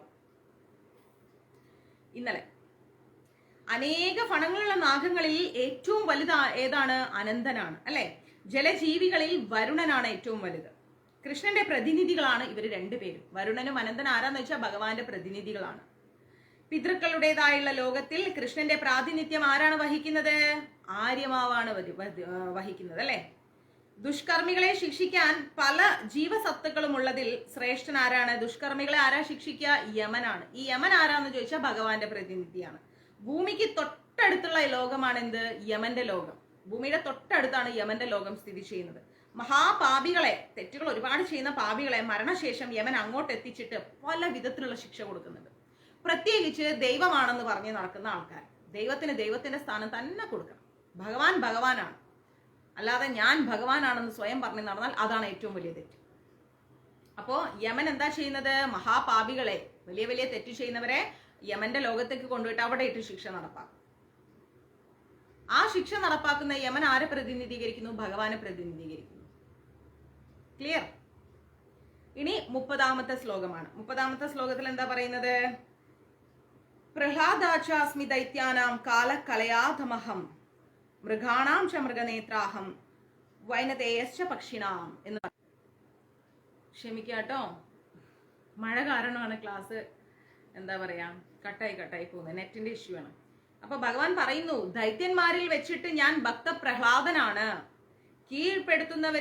പെടുന്നവയിൽ വെച്ചിട്ട് കാലം, വന്യമൃഗങ്ങളിൽ വെച്ചിട്ട് സിംഹം, പക്ഷികളിൽ വെച്ച് ഗരുഡൻ, എല്ലാം ഭഗവാൻ തന്നെ. അപ്പോ തിഥിയും അതിഥിയും സഹോദരികളാണ്.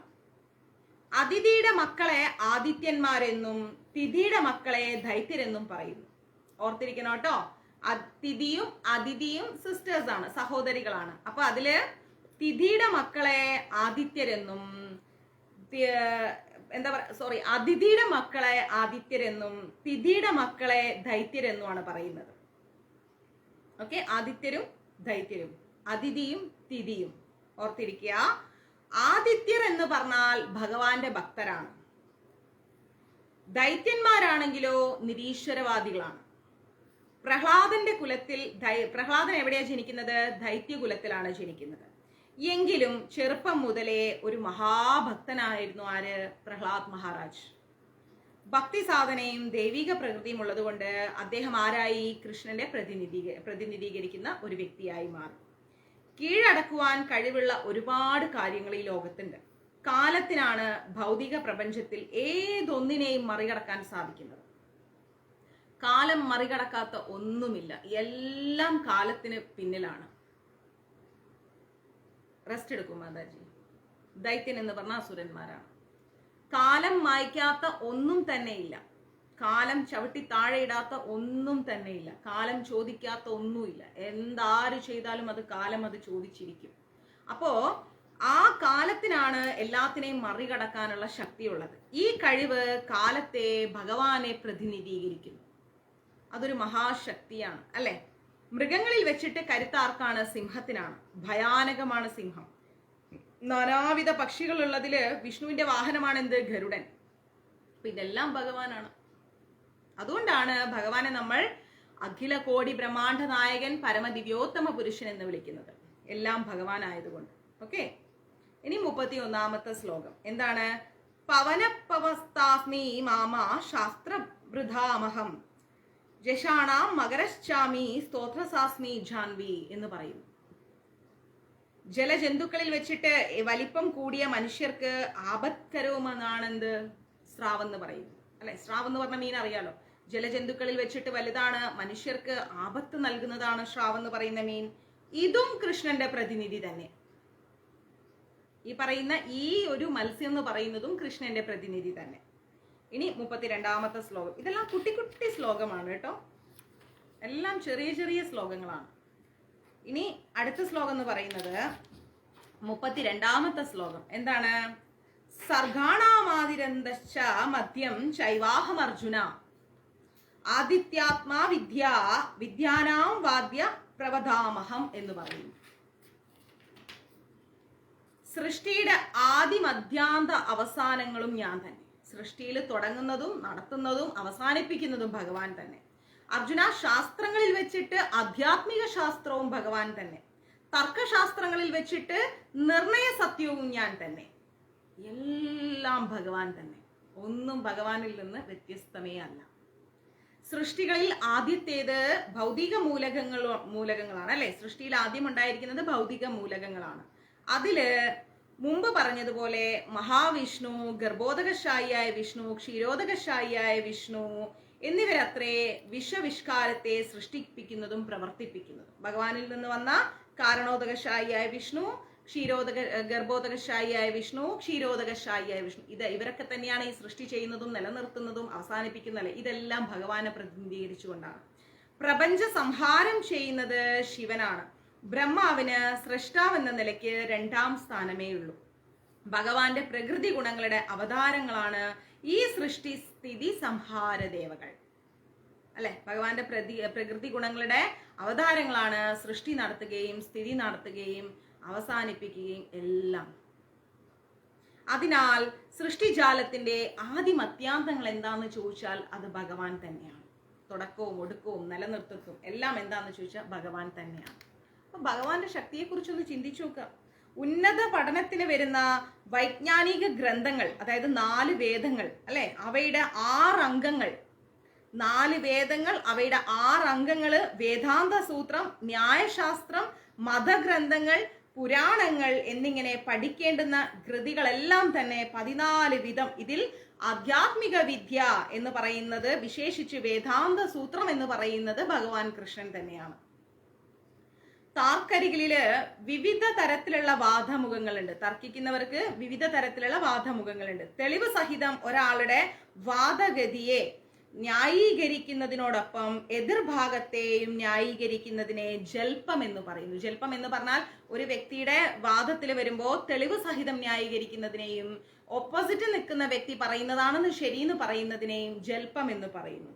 എതിരാളിയെ പരാജയപ്പെടുത്താൻ വേണ്ടി മാത്രം നമ്മൾ വാദിക്കുകയാണെങ്കിൽ വിദണ്ഡ എന്നാണ് അതിന് പറയുന്നത്. ജാൽപ്പം എന്ന് പറഞ്ഞാൽ അതും ഇതും ശരിയാണെന്ന് പറയാം. തെളിവ് സഹിതം ഉണ്ടെങ്കിലും അവരുടെ ന്യായത്തെ നമ്മൾ ന്യായമായി കാണുമ്പോൾ അതിന് ജാൽപ്പം എന്ന് പറയുന്നു. പിന്നെ വിദണ്ഡ എന്ന് പറഞ്ഞു കഴിഞ്ഞാല് ആ വ്യക്തിയെ, ഓപ്പോസിറ്റ് നിൽക്കുന്ന വ്യക്തിയെ സംസാരിപ്പിച്ച് തോൽപ്പിക്കണം എന്നുണ്ടെങ്കിൽ നമുക്ക് വിദണ്ഡ എന്ന് പറയാം. ആ ഒരു അവസ്ഥയിൽ യഥാർത്ഥമായിരിക്കുന്ന നിഗമനത്തിൽ എത്തിച്ചേരുന്നതാണ് വാദം എന്ന് പറയുന്നത്. 2 പേഴ്സൺസ് സംസാരിക്കുന്ന സമയത്ത് ഒരു യഥാർത്ഥമായ, നിങ്ങൾ പറഞ്ഞതാണ് ശരി, ഓക്കെ, ഇത് അംഗീകരിക്കുന്ന ഒരവസ്ഥയിൽ എത്തുമ്പോൾ അതിനെ നമുക്ക് വാദം എന്ന് പറയുന്നത്. ഈ നിർണയ സത്യമാണ് കൃഷ്ണന്റെ പ്രതിനിധി എന്ന് പറയുന്നത്. വാദമാണ് കൃഷ്ണന്റെ പ്രതിനിധി. ഓക്കെ, അപ്പം അതും കഴിഞ്ഞു, ആ ശ്ലോകവും കഴിഞ്ഞു. എളുപ്പം തീരുന്നുണ്ട്. കുട്ടി ശ്ലോകമാണ്, കുറച്ചൊക്കെ വലുതുണ്ട് കേട്ടോ. ഇത് കഴിയുമ്പോൾ അടുത്ത ക്ലാസ്സിൽ ആരും വരാതിരിക്കരുത്. വിശ്വരൂപമാണ് അടുത്ത ക്ലാസ്. 11ാം അധ്യായത്തിലേക്ക് നമ്മൾ പോകും. ഇപ്പല്ല കേട്ടോ, കുറച്ച് ഇനി കുറച്ച് സമയമുണ്ട്. അപ്പോൾ ഇതെല്ലാം എന്താന്ന് ചോദിച്ചാൽ ഇതെല്ലാം ഭഗവാനാണ്. യാതൊരു തരത്തിലും നമുക്ക് ഭഗവാനിൽ നിന്ന് മാറ്റിക്കൊണ്ട് ഒന്നും തന്നെ ഇല്ല. ഇനി 33ാമത്തെ ശ്ലോകത്തിലേക്ക് പോകുന്നു. അക്ഷരാണാമകാരോസ്മിദ്വന്ദ സമാരസികസ്യ ച അഹമേക്ഷാവോഹോ കാലോ ധാതാദാം വിശുദ്ധോന്മുഖ എന്ന് പറയുന്നത്. എന്താണ്? അക്ഷരങ്ങളിൽ വെച്ചിട്ട് അകാരവും സമസ്തകളിൽ വെച്ചിട്ട് ദ്വന്ദ് സമാസവും ഞാൻ തന്നെ. അനവസമായിരിക്കുന്ന കാലവും സൃഷ്ടികർത്താക്കളിൽ ബ്രഹ്മാവും ഞാൻ തന്നെ. അപ്പൊ സംസ്കൃത അക്ഷരമാല എടുക്കുകയാണെങ്കിൽ 1ാമത്തെ അക്ഷരം എന്ന് പറയുന്നത് അകാരം ആണ്. സംസ്കൃതത്തിലെ 1ാമത്തത് അകാരമാണ്. വൈദിക സാഹിത്യം എവിടെ തുടങ്ങുന്നു എന്ന് ചോദിച്ചു കഴിഞ്ഞാൽ അകാരത്തിൽ നിന്ന് തുടങ്ങുന്നു. അകാരത്തിൽ ഉൾപ്പെടാത്ത ഒരു ശബ്ദം തന്നെ ഇല്ല, ഒന്നുമില്ല, എല്ലാം അകാരത്തിൽ ഉൾപ്പെടുന്നുണ്ട്. ശബ്ദത്തിന്റെ ഉത്ഭവം തന്നെ, തുടക്കം തന്നെ അതിലാണെന്ന് പറയാം. ദ്വന്ദ് സമാസങ്ങൾ പലതും സംസ്കൃതത്തിലുണ്ട്. ഉദാഹരണത്തിന് രാമകൃഷ്ണ എന്ന് പറയുന്ന ഒരു വേർഡ് എടുക്കുകയാണെങ്കിൽ ഇതിൽ രാമ കൃഷ്ണ അങ്ങനെ 2 വേർഡ് ഉണ്ട് അല്ലെ. ഏകീഭവിക്കുന്നത് കൊണ്ടാണ്. അപ്പൊ രാമ എന്ന് പറയുന്നത് ഒരു വേർഡാണ്, കൃഷ്ണ എന്ന് പറയുന്ന ഒരു വേർഡാണ്. ഈ രണ്ട് വേർഡും തമ്മിൽ കൂട്ടിക്കഴിഞ്ഞാൽ രാമകൃഷ്ണ എന്നൊരു വേർഡ് കിട്ടും. അപ്പൊ ഇങ്ങനെ രണ്ട് വേർഡ്സ് തമ്മിൽ ഇങ്ങനെ ജോയിന്റ് ആവുന്നത് കൊണ്ട് സാൻസ്ക്രിറ്റില് ദ്വന്ദ്വ സമാസം എന്നാണ് അതിനെ പറയുന്നത്. എന്താ പറയുന്നത്? ദ്വന്ദ്വ സമാസം എന്ന് പറയുന്നു. എല്ലാ കൊലയാളികളിലും വെച്ചിട്ട് ഏറ്റവും പ്രാധാന്യം കാലത്തിനാണ്. കാലമാണ് ഏറ്റവും ശക്തം, അല്ലെ? കാരണം എല്ലാത്തിനും വേണ്ട ഉത്തരം കാലം കൊടുക്കുന്നുണ്ട്. കാലം കൃഷ്ണന്റെ പ്രതിപുരുഷനാണ്. കാലത്തിന് മായ്ക്കാത്തതും കാലം ചോദിക്കാത്തതും ഒന്നും തന്നെ ഇല്ല. ഉറപ്പായിട്ടും കാലം മായ്ക്കാത്ത മുറിവുകളുമില്ല, കാലം ചോദിക്കാത്ത ചോദ്യങ്ങളുമില്ല. ഇന്നല്ലെങ്കിൽ നാളെ കിട്ടേണ്ടിടത്ത് വെച്ച് കിട്ടും. ഇതാണ് നമ്മൾ പറയാറ്, അല്ലെ? നമ്മളെ ഇന്ന് വിഷമിപ്പിച്ചോ, നാളെ കാലം അതിനൊരു ഉത്തരം നൽകും എന്നൊക്കെ നമ്മൾ പറയാറില്ലേ? അപ്പം കാലം എന്ന് പറയുന്നത് ഭഗവാന്റെ പ്രതിപുരുഷനാണ്. കാലക്രമേണ അഗ്നിപ്രളയം ഉണ്ടാവുകയും എല്ലാം നശിപ്പിക്കപ്പെടുകയും ചെയ്യും. നമ്മൾ പഠിച്ചില്ല, അല്ലെ? 4 യുഗങ്ങൾ കഴിയുന്ന സമയത്ത് എല്ലാം പ്രളയത്തിലേക്ക് പോകും. സൃഷ്ടാക്കളായിരിക്കുന്ന ജീവാത്മാക്കളിൽ ചതുർമുഖനായിരിക്കുന്ന ബ്രഹ്മാവാണ് മുഖ്യൻ എന്ന് പറയുന്നു. തന്മൂലം അദ്ദേഹം പരമപുരുഷനായിരിക്കുന്ന കൃഷ്ണന്റെ പ്രതിരൂപമാണ്. സൃഷ്ടാക്കളിൽ വെച്ചിട്ട് ഇമ്പോർട്ടന്റ് ആയിരിക്കുന്ന ചതുർമുഖൻ എന്ന് പറയുന്ന ബ്രഹ്മദേവൻ ഭഗവാന്റെ പ്രതിപുരുഷനാണ്. ഓക്കെ, ഇനി 34ാമത്തെ ശ്ലോകത്തിലേക്ക് പോകുന്നു. മൃത്യു സർവരശ്ചാത്മുദ്ബച്ഛ ഭവിഷ്യാഭ്യാം കീർത്തി ശ്രീർവാക്ച നാരിണാം സ്മൃതിർമേധാ ധൃതിക്ഷമ. എന്ന് വെച്ചാൽ എന്താ? സർവസംഹാരിയായിരിക്കുന്ന മരണം എന്ന് പറയുന്നത് സർവസംഹാരിയാണ്. ഈ മരണവും ഭാവിയുടെ ഉദ്ഭവസ്ഥാനവും സ്ത്രീകളിൽ വെച്ചിട്ട് യശസ്, ഭാഗ്യം, സുന്ദര ഭാഷണം, ഓർമ്മശക്തി, ബുദ്ധി, സ്ഥൈര്യം, ക്ഷമ ഇതൊക്കെ ഞാനാണ്. സ്ത്രീകളില് യശസ്, ഭാഗ്യം, സുന്ദര ഭാഷണം, ഓർമ്മശക്തി, ബുദ്ധി, സ്ഥൈര്യം, ക്ഷമ ഇതൊക്കെ ഭഗവാനാണ്. ജനനശേഷം ഓരോ നിമിഷവും മനുഷ്യൻ മരിച്ചുകൊണ്ടിരിക്കുകയാണ്, അല്ലെ? മരണത്തോട് നമ്മൾ അടുത്തുകൊണ്ടേയിരിക്കുകയാണ്. ക്ഷണം തോറും മൃത്യു ജീവനെ വിഴുങ്ങിക്കൊണ്ടേയിരിക്കുന്നു. ഓരോ നിമിഷം കഴിയും തോറും നമ്മുടെ മരണം നമ്മളെ വിഴുങ്ങിക്കൊണ്ടേയിരിക്കുകയാണ്. ഒടുവിലത്തെ ആ ഒരു അവസാന നിമിഷത്തെയാണ് നമ്മൾ മരണം എന്ന് പറയുന്നത്. ആ മരണവും ആരാണെന്ന് ചോദിച്ചാൽ ഭഗവാൻ കൃഷ്ണൻ തന്നെയാണ്. എല്ലാ ജീവികൾക്കും ആയുഷ്കാലത്തില്, അതായത് ഈ കാലത്തില് നമ്മൾ ജീവിച്ചിരിക്കുന്ന കാലത്തില് 6 ദശകൾ തരണം ചെയ്യാനുണ്ട്. ഏത് ജീവികളെ നോക്കിയാലും അവർക്ക് 6 ദശകളെ, 6 പ്രതിസന്ധികളെ തരണം ചെയ്യാനുണ്ട്. ജനനം, വളർച്ച, സ്ഥിതി, സന്ധ്യുത്പാദനം, ക്ഷയം, അവസാനം മരണം. അങ്ങനെ 6 സന്ധികൾ നമ്മൾ തരണം ചെയ്യണം. അപ്പൊ ഇവയില് ആദ്യത്തേത് ഗർഭാശയത്തിൽ നിന്നുള്ള മോചനമാണ്. നമ്മളെല്ലാവരും ഭ്രൂണമായി അമ്മയുടെ ഗർഭപാത്രത്തിൽ ഇരിക്കുമ്പോൾ അതിൽ നിന്ന് പുറത്തു വരുന്നതാണ് ഫസ്റ്റത്തത്, ജനനമാണ്, അല്ലെ? ആദ്യം നമ്മൾ തരണം ചെയ്യുന്നത് ജനനത്തെയാണ്. അതും കൃഷ്ണൻ തന്നെ.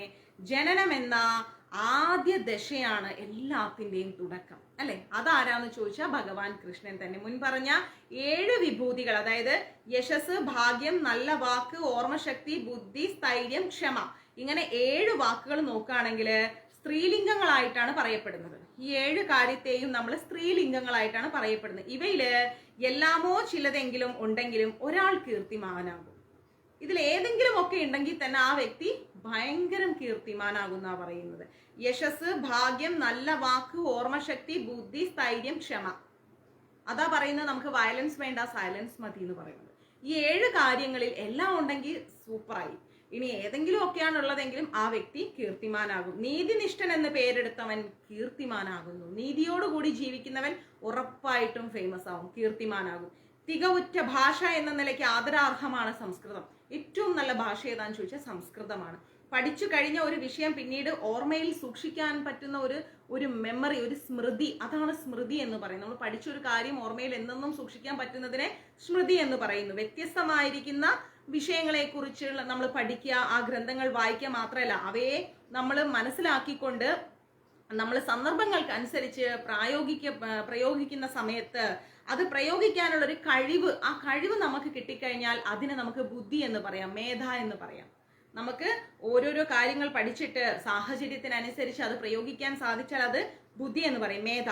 ചാബല്യത്തിന് വഴങ്ങാതിരിക്കുക, ഒന്നിനും വഴങ്ങാതിരിക്കുക, ഇങ്ങനെ കൊഞ്ചല്, കുഴയല്, പുന്നാരം പറച്ചിൽ, ഇതിനൊന്നും വഴങ്ങാതിരുന്ന് കഴിഞ്ഞാൽ സ്ഥൈര്യം എന്ന് പറയും, ധൃതി എന്ന് പറയും, സ്ഥൈര്യം. ഓക്കെ, ഒരാൾ പൂർണ്ണത യോഗ്യത നേടിയാലും ശരി, ആ വ്യക്തി വിനീതനാണെങ്കിൽ, ദുഃഖത്തിലും സന്തോഷത്തിലും സമചിത്തത പുലർത്താനുള്ള ഒരു കഴിവുണ്ടെങ്കിൽ അയാൾക്ക് ക്ഷമയുണ്ടെന്ന് പറയാം.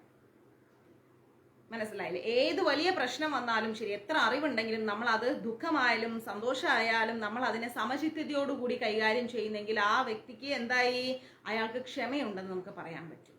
സന്തോഷം വരുമ്പോൾ അമിത ആഹ്ലാദവും, ദുഃഖം വരുമ്പം ഭയങ്കര കരച്ചിലാണെങ്കിൽ അത് മോശമാണ്, അത് ശരിയല്ല.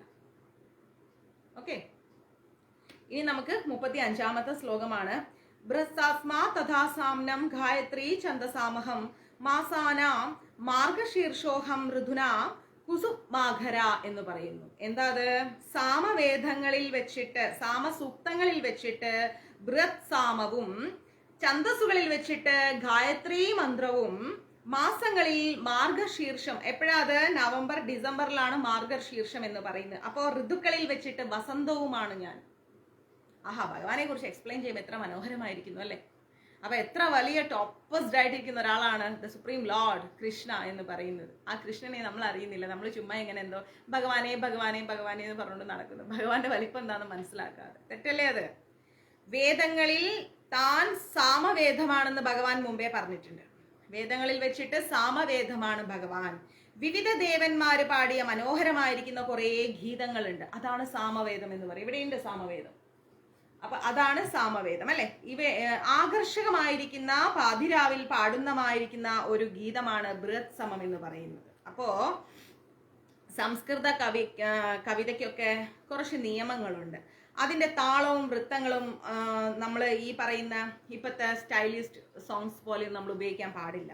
നിയമബന്ധങ്ങളായിരിക്കുന്ന അങ്ങനെയുള്ള കവിതകളിൽ ഗായത്രി മന്ത്രത്തിനാണ് ഏറ്റവും പ്രാധാന്യം. ഗായത്രി മന്ത്രം വളരെ ഇമ്പോർട്ടൻ്റ് ആണ്. വേണ്ടത്ര അർഹത നേടിയ ബ്രാഹ്മണന്മാരൊഴികെ ആരും ഈ ഗായത്രി മന്ത്രം ഉപയോഗിക്കാറില്ല. ശ്രീമദ് ഭാഗവതത്തില് ഗായത്രി മന്ത്രത്തെ കുറിച്ച് പറഞ്ഞിട്ടുണ്ട്. നമുക്ക് ഭാഗവതം എടുക്കുന്ന സമയത്ത് പറഞ്ഞു തരാം ഞാൻ. ഈ മന്ത്രത്തിന്റെ ഉദ്ദേശം തന്നെ എന്താണ്? ഈശ്വര സാക്ഷാത്കാരമായതുകൊണ്ട് ഗായത്രി ഭഗവാനെ പ്രതിനിധീകരിക്കുന്നു. ഗായത്രി എന്താണ്? ഭഗവാനെ പ്രതിനിധീകരിക്കുന്നു. ആധ്യാത്മികമായിട്ട് പുരോഗമിച്ചിട്ടുള്ളവർ മാത്രമേ ഗായത്രി മന്ത്രം ജപിക്കാൻ പാടൂ. ഇത് ജപിച്ച് സിദ്ധി നേടിയവർക്ക് ഭഗവാന്റെ ദിവ്യമായിരിക്കുന്ന സ്ഥാനത്തെ പ്രാപിക്കാൻ സാധിക്കും. പരിപൂർണതയാർന്ന മനുഷ്യന് ആവശ്യം വേണ്ട ഗുണങ്ങൾ ആദ്യമേ അയാൾ നേടിയിട്ടുണ്ടാവണം. എങ്കിൽ മാത്രമേ ആ ഗായത്രിയിലേക്ക് കടക്കാൻ പാടൂ. അല്ലാതെ ഗായത്രി വെറുതെ നമ്മൾ ചൊല്ലാൻ പാടില്ല.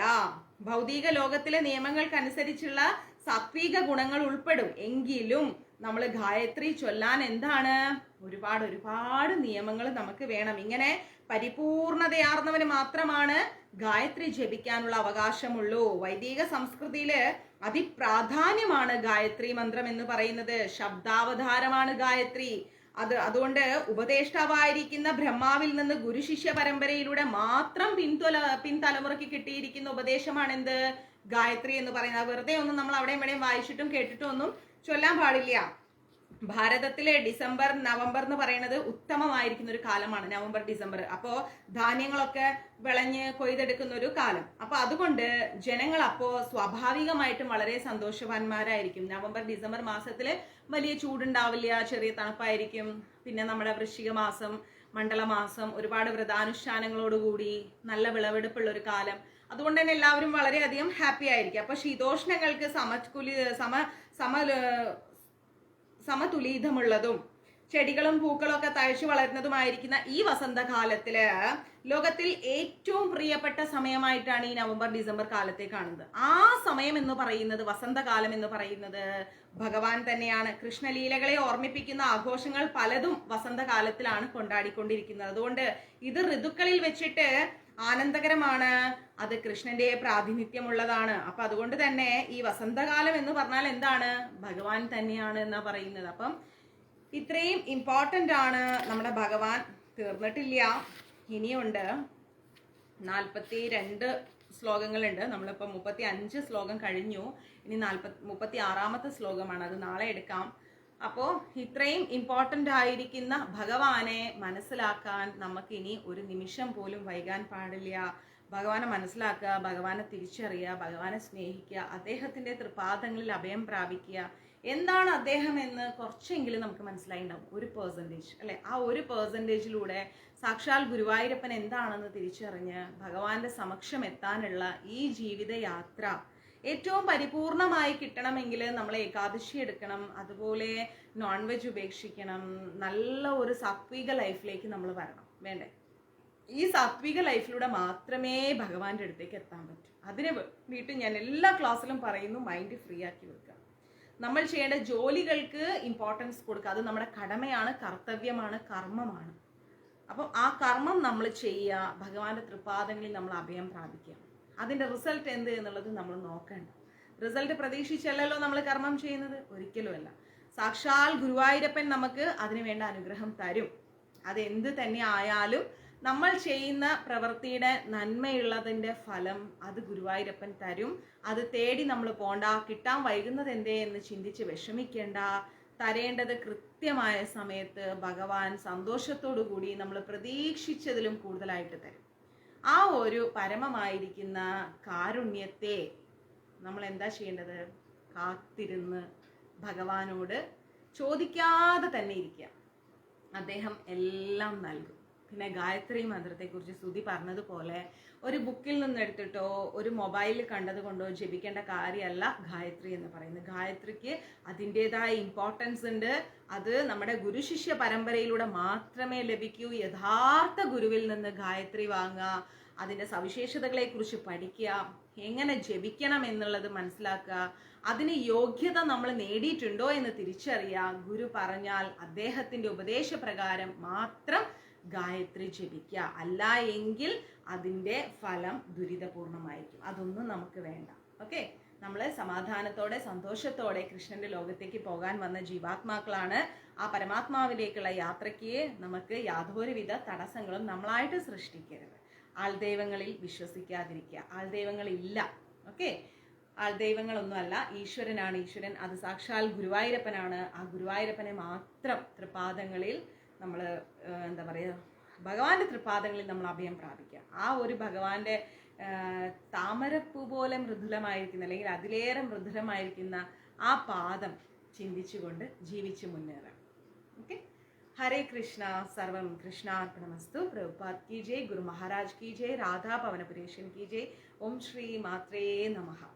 എല്ലാവർക്കും നവരാത്രി ആശംസകൾ. ഇന്ന് എന്താണ് നമുക്ക്, ഇന്ന് ശൈലപുത്രി, നാളെ ബ്രഹ്മചാരിണി. ഓക്കെ, അപ്പോൾ അതിൻ്റെ കോഡ്സ് നമുക്ക് ഗ്രൂപ്പിൽ വരും. എല്ലാവരും മാക്സിമം ഷെയർ ചെയ്യാം. ഹരേ കൃഷ്ണ, ശുഭരാത്രി.